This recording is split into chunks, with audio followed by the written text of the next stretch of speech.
banks have gotten a bad rap.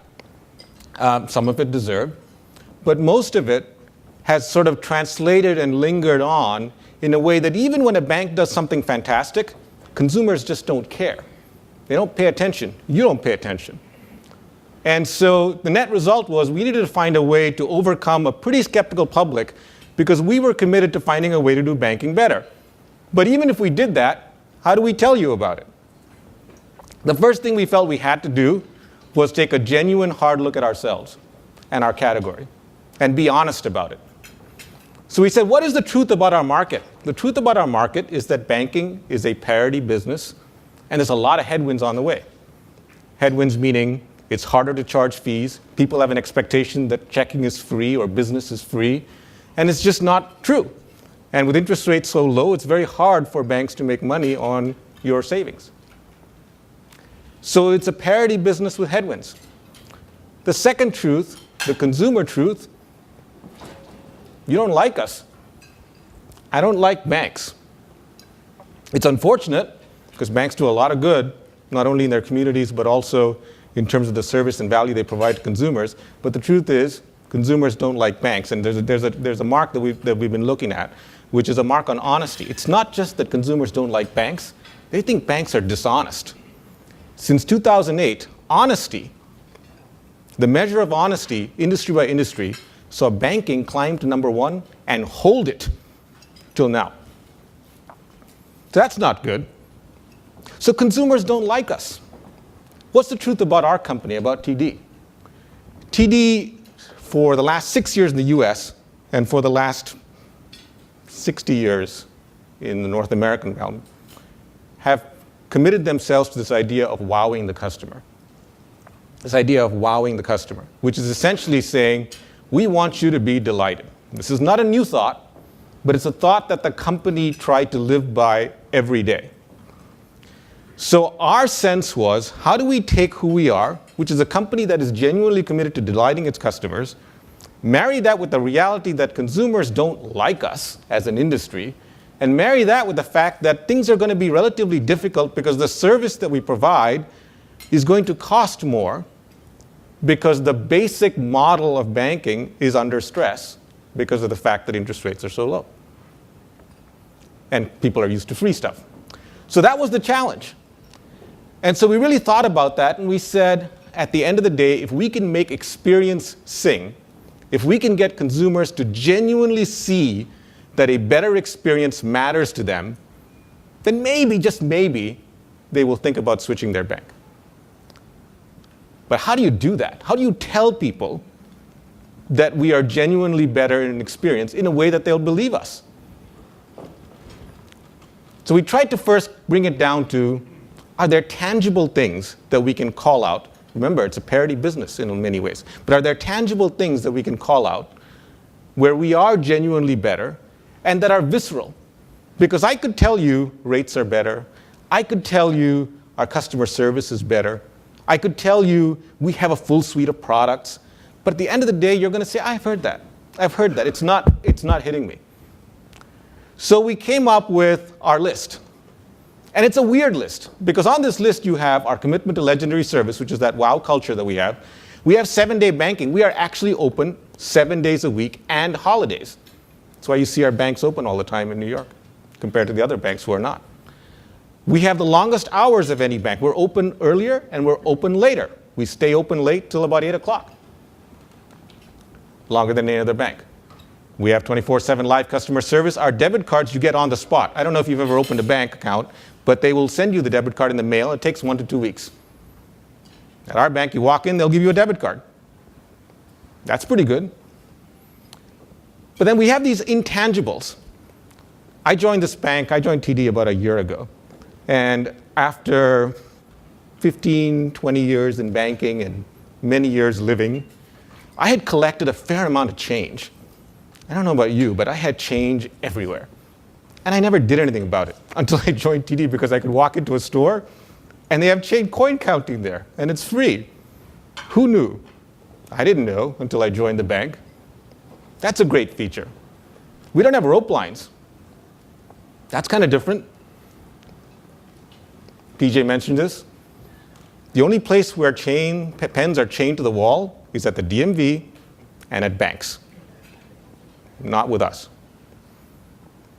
We actually have umbrellas in our store, so if it's raining, we'll actually walk you to your car, walk you to your car with an umbrella, or in New York City, we'll say good luck. And dog biscuits. Okay? So these are the things we were like, okay, there's some tangible and intangible things that exist, but how do we get this to come across in a way that people will actually believe it and act on it? This is where video came in. And I'm going to show you several examples of trying to humanize our bank and allow this message to come through using the narrative of video. But I'm going to start by just framing this with showing you our 6 commercials. They're 30 seconds long apiece, so it won't take long. And I'll just ask Rob if you could play the 6 commercials and indulge me on that for a second. We'll just set the stage for you. Excuse me, the chain on this pen is In 3, 2, There. Is that better, Martin?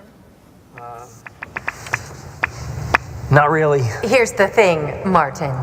Banks can't have people taking their pens. Well, sure. It's time to bank human again. That's why at TD Bank, we're open longer than any other bank. And yes, our pens are chain-free. TD Bank, America's most convenient bank. Okay. The bank will be closing soon, Chris. I'm just making a deposit. The bank is now closed. Well, I need to make payroll tomorrow. Please stop back during normal business hours. I can't. I run a business during normal business hours. We'll see you then. Hello? It's time to bank human again. At TD Bank, we know what you need to run a business. That's why we're open late and weekends too. TD Bank, America's most convenient bank. Hi, my daughter has some coins. She'd like to turn them into cash. Did you say cash advance? Oh, no, coin counting. I want to buy a dollhouse. Congratulations. Would you like to hear about our mortgages? No, she's 7. Oh, sorry. We do not offer 7-year mortgages at this time. No, coin counting. It's time to bank human again. That's why at TD Bank, you can talk to a real person anytime. And yes, we have free customer coin counting. TD Bank, America's most convenient bank.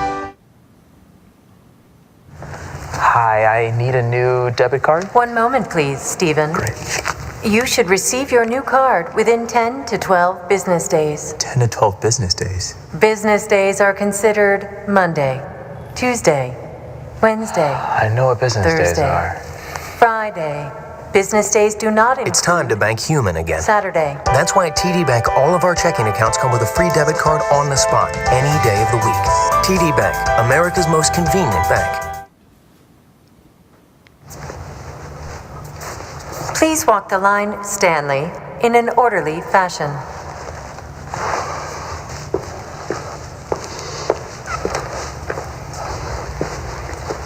I need a deposit slip. Deposit slips are located at the entrance of the bank.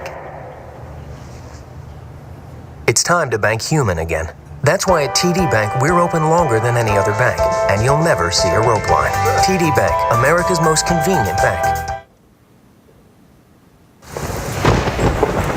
Oh, wow. Do you have an umbrella I can use? Why would a bank have an umbrella, Tess? You know, so your customers don't get wet. But you're inside, Tess. Yes, but I'm going outside. Then have a good day. It's time to bank human again. That's why at TD Bank, we're open 7 days a week. And when it rains, we walk you to your car with an umbrella. TD Bank, America's most convenient bank. So those are the spots. And so you get the sense of we took a very simple set of visceral things where we were genuinely better and translated into imagery that told a narrative. And this is why, for us, video became important, because it's one thing to see that list. Okay, I don't know what that means, but to give the sense of what it really feels like when your pen is chained to the wall, that's what video allows us to do. And that was why it was important for us to have a pretty robust TV presence and a sort of a general video presence. But part of that was extending that narrative of a more human experience by genuinely allowing our presence to be more humanized. Historically, we have been, TD has used Regis and Kelly as our spokespeople. They were fantastic. We used them for 6 years. What our sense was, though, is we needed our employees to be our spokespeople. We wanted our employees to be the face of the company and allow that dichotomy between the coal unfriendly bank and our bank to be more true by showing our employees in their environment. And so we did actually 3 things. One is customer testimonials. And the idea behind customer testimonials is we just asked customers as they walked into our store, do you like us? Do you not? Why yes? Why no? And we videotaped them. And then we put those videos on the usual suspect, the usual places, as well as on a microsite that we built. And I got to tell you, our customers not only were very positive, they found it a very moving experience to talk about their time with TD Bank. And in fact, a couple of them said, hey, I want to do this, but can I go back and change my jacket? Because I want to tell my friends about this. I want to tell them that I was videotaped and that video is available on YouTube or wherever else. And so we did about 100 videos of individual customers. I'm going to just show you, I think 3 or 4 or 5. It's a less than a minute long video. So let's just show that video of customer testimonials. This is a montage, but we have each individual video of customers broken out and available and presented through a number of medium. Go ahead. I've come in here with being short like 17 bucks for, I raised $400 for a couple of foster kids. And the second one, I was $17 short, and the manager was like, yep, give him 17 bucks. Give him the money. So we made $400 for 2 foster kids because of TD Bank. I find that TD's customer service is outstanding, and I always get my needs met immediately. I can just get to the bank at almost any time of the day. I work for myself, so basically, I never know when I have time to go to the bank. It could be 8 o'clock in the morning, it could be 7 o'clock at night. It's almost like a family feeling. You walk in and there's maybe 6, 7, 8 faces that you know. My favorite thing I love about TD Bank, I can speak to real people. It's wonderful to have people who know you when you walk in and greet you by name and give the personal service that I wasn't getting at other banks. TD, they make themselves available to you 24/7. And okay, I really do enjoy the free pens too. The most important thing, I think, for Elisa and I, as when we do call and we need to ask a question or get something resolved, we get a human being on the other end of the line. Not an automated, press 0, press 1. We actually talk to somebody and they answer within the first couple minutes. The great thing about the people that work here at TD Bank is no matter what the situation is, whether it's something that needs to be done immediately or something that needs a little more thought or I need some advice, they're there at every angle to really offer me the support that I need in any type of banking services. So that's just a flavor of it. And each one of these videos were, I'd say, a minute and a half long of each one of these customers. And as you saw in those videos, it allowed us to take something that's a little subtle, better experience, and make it something more visceral by letting our customers speak for themselves in a way that's very honest and straightforward. And all we did was videotape them as they came into our store. And they were already in our store doing business, and we asked them if we could videotape them. And that's a very powerful way for us to continue to extend that platform of video that we can extend through, through a number of different sources, which was at the end of that video. We also felt like we needed to have our own store managers, the people who manage each of our store locations, be visual representatives of their store in their community. And so what we did was we started with New York, and we took every one of our New York City stores and videotaped our store managers and the vicinity that store is in. And we fed that not only to Google Places, but a number of other locations that allowed our consumer to, when they search for our store, see not just hours and a location, but actually see the store manager talk about their store and their community. And we felt it was really important for that store manager to be seen as part of the community because, in fact, they are. We have obviously over 100 videos like that because we have lots of stores in New York. But again, we've just taken a snippet here. It's less than a minute. And I just sort of cut through a number of store managers, and I'm going to show you that. Go ahead. Hi, I'm Rafael DiMaggio from TD Bank at 95th Avenue. Hi, I'm Lawrence Lowe from TD Bank at 254 Canal Street. Hi, I'm Damaris Pizarro from TD Bank at 258 Broadway. Hi, I'm Ray Albello from TD Bank at 47 3rd Avenue.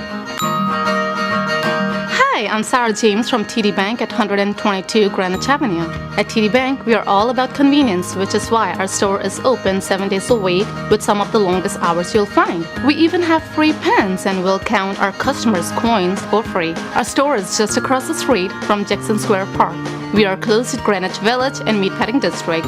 So, if you're in the neighborhood, stop in, say hello. We can't wait to meet you.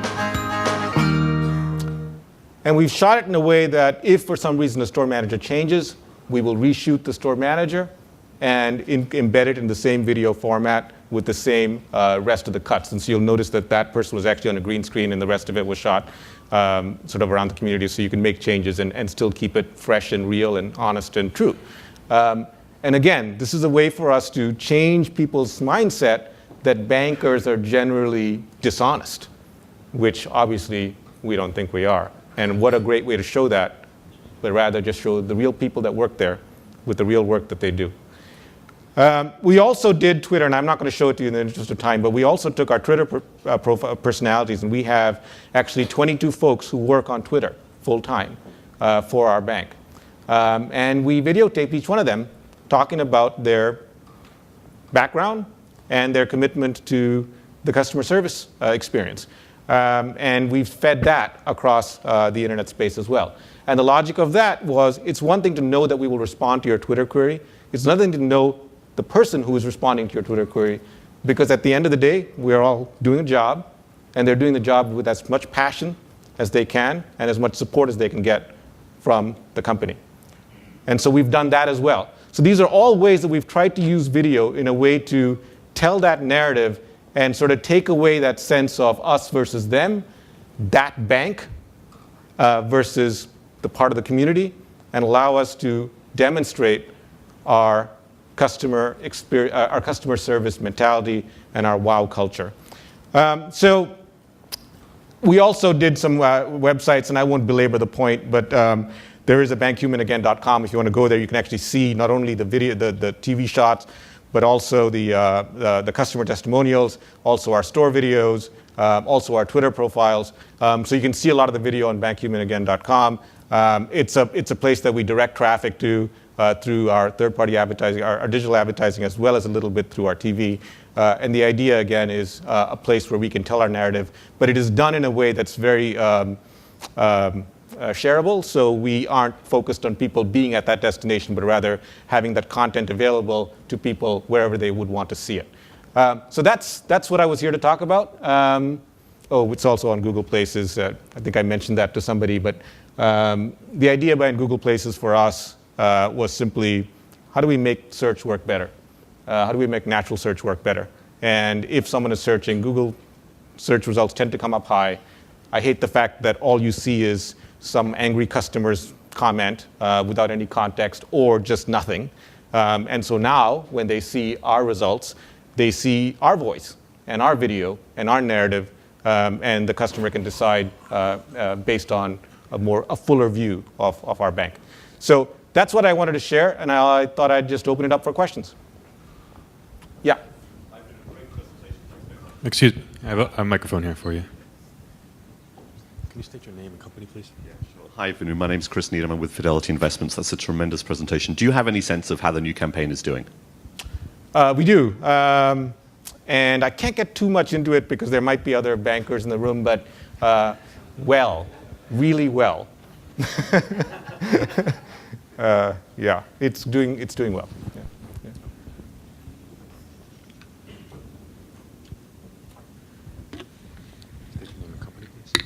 Ash from Watch Mojo. I'm curious why other banks don't put more emphasis on customer service, and if there's any ROI that you can attribute to the better customer service.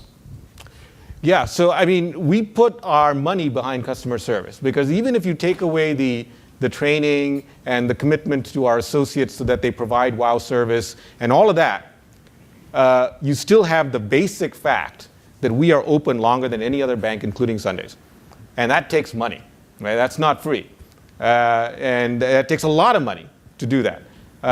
So that question about whether it is worth it has been asked many times, right? Because clearly when you get into financial stress, the first question you ask is, where can we cut? Hey, those hours seem kind of long. Why not those hours? And the truth is, we have a very clear sense that in two ways. First, when we are open longer, we get more business.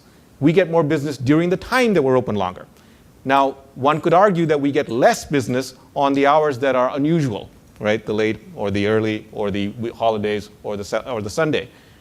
But then we also know that the effect that it has on the business we generate at the hours that are normal hours are also up. And we know that because we have gone market by market and upped the hours and seen the difference when we up the hours, what that does to aggregate business. Your second part of your question, why doesn't everybody do customer service? I think everybody wants to do customer service. It's just hard. It's hard to do it in a way that, and Zappos is a great example of this at one point, right? Why not have a better experience with the phone channel in terms of customer delight? Why not? But only a few people execute it well. And so I think that's what it gets down to is, can we execute in a way that is consistent and better? And that's what we've tried to do. Hi, my name is Josh Chase, and I'm with ComScore. I noticed that you don't call them banks, you don't call them branches, you call them stores, which I've never heard before. I was wondering if you could comment on that. Sure, yeah. For us, a branch signifies a place where you transact. A store signifies a place where you buy. And our sense is that our experience that we provide in the store is a place where you would want to go to browse and buy as well as transact. And so we just have a sense of store says more about what we do than a branch does. And we've said store for the last 6 years. So it's not a new thing for us, and it's now so embedded in me that I can't stop saying it. So. Say what? Even the video, yeah. Tony Jarvis, Olympic Media Consultancy, and a client. Fantastic. Customer. Yeah. Thank you. Well, thank you, because first of all, one of the worst phrases in America, which you don't hear from TD, is this phone call will be recorded for quality service. I mean, we all know, right? We've all been there. But my question is, your heritage is actually a Canadian. Yeah. From Canada Trust, which was a trust company, which had the most, and I used to live in Canada, most incredible, it set the standard for service in Canada, which then combined with Toronto Dominion Bank. Yeah. Why wouldn't you kind of use that? Because that might give you also, I was thinking it might give you an independent and give you a perspective for your customers. That also might add to the wow. Right. You mean explain to our customers that history? Well, no, or just use that in your promotion somehow. That we're here in America, but we're from Canada, and we kind of do things differently.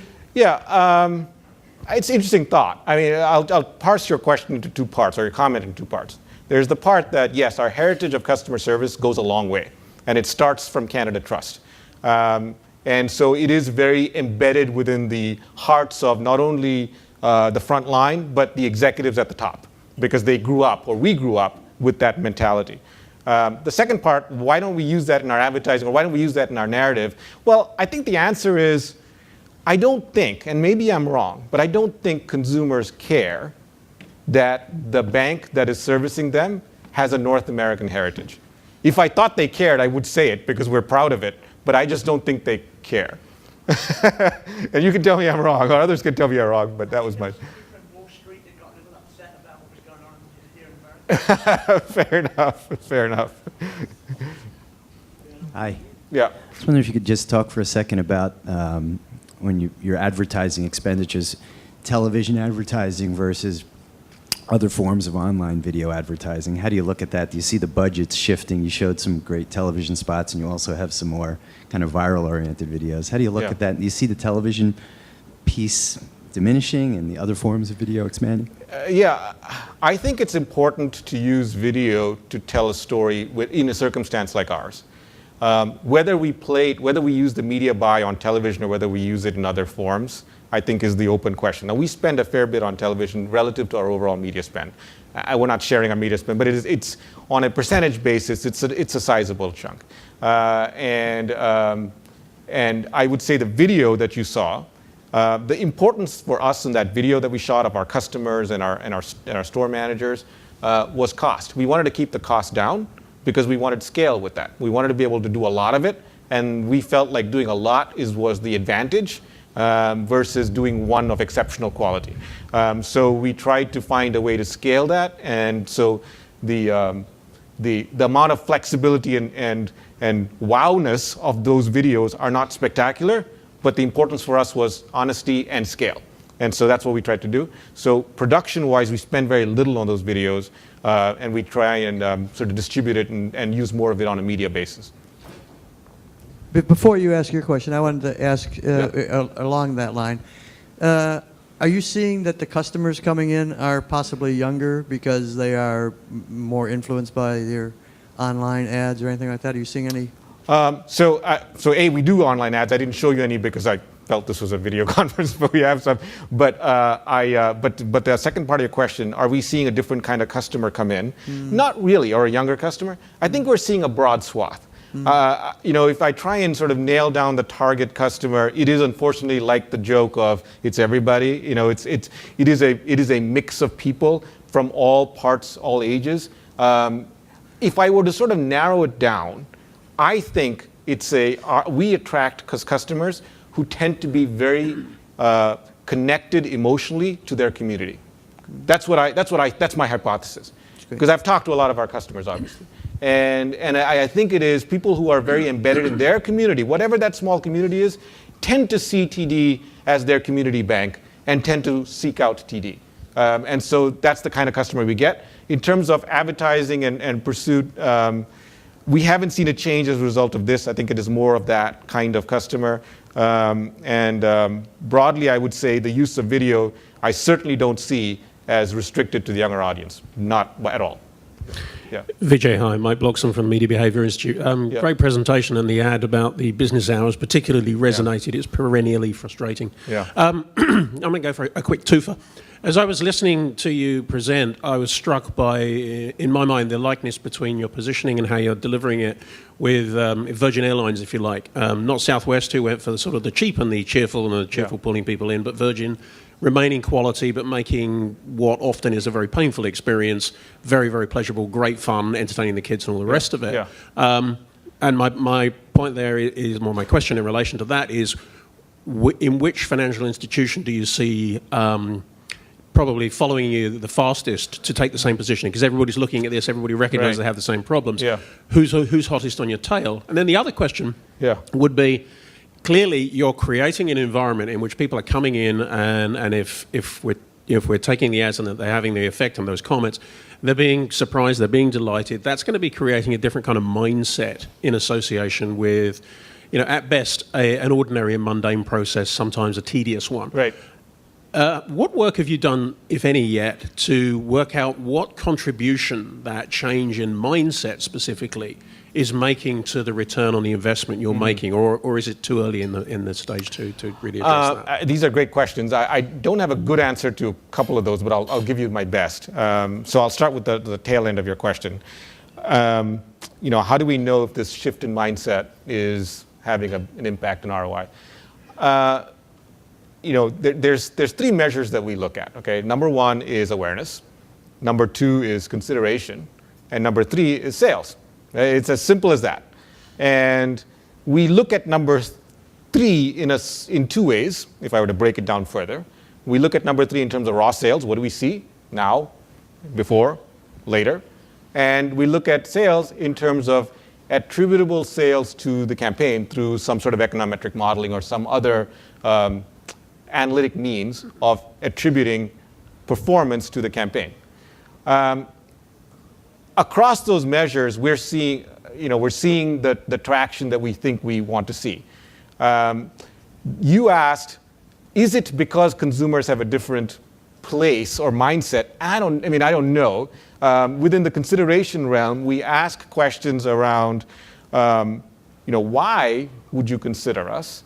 And we get hours, and service pretty regularly on that response, and we kind of dominate those categories. But I mean, it's hard to tell, I guess. Other than gut feel, we believe it's working. Now you're going to have to remind me what your other question was, because that was a long one.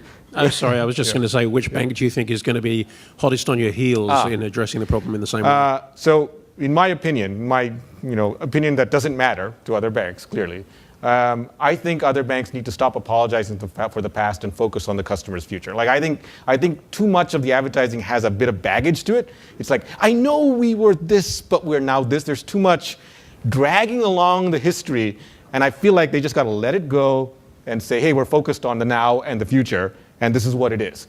But they're not asking me, so I guess it doesn't matter. But I do think from an experience standpoint, I see PNC as a strong experience challenger to our position. Great. Oh, one more question here. There we go. Right there, first one. No, Hi, I'm Amy Lawless with Scripps Networks Interactive. I'm wondering, how do you drive traffic to your online video, and are you happy with the amount of traffic it's getting? We're not happy with the amount of traffic, and how we drive online video is essentially how we drive traffic. We essentially drive traffic to bankhumanagain.com, and then we obviously use Twitter and Facebook as a means to seed conversation around it. But we haven't spent any real money. We haven't spent Amigo money around this issue. It's kind of like we're just sort of throwing it out there just to see. And I would say the reason we've done it that way is, in my view, if the videos are compelling, it will be shared. And like, I almost want it to be that compelling, and I'd rather focus on the content being compelling than focus on directing people to the content. So I'm in the mindset, like my team will always say, we got to advertise it more. And I'll say, if it's good, people will find it. In today's world, they'll find good stuff. So make it better, and they'll find it. That's kind of where I've been, and so I've kind of resisted that sense. I think that's... Okay, thank you guys. Yeah, thanks. Have a good day. Thanks, Vinoo.